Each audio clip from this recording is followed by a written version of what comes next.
ዛሬ ግንቦት 26ም እጅግ አሳዛኝ መረጃ አለ። ለመላው ባለማዕተብ ኦርቶዶክሳውያን ከአርሲ ዞን ከዋቢ ሆንቆሎ የድረሱልን ጥሪ አለ።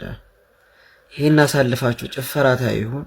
የኛ ቪዲዮ ስለሚወርድ ቪዲዮ በመስራት ከጎናቸው ሁኑ። ጸሎት እያደረጋችሁ አስቧቸው።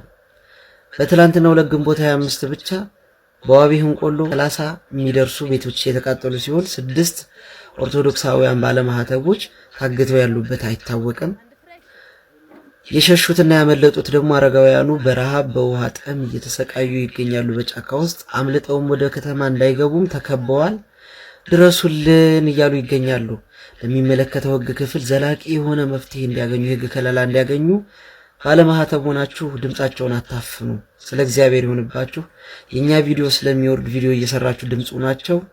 ከጎናቸው እንቆም። እኛ ባለማዕተብ ከጎናቸው ያልሆንን ወላዲተ አምላክ ማንም ከጎናቸው ሊቆም አይችልም።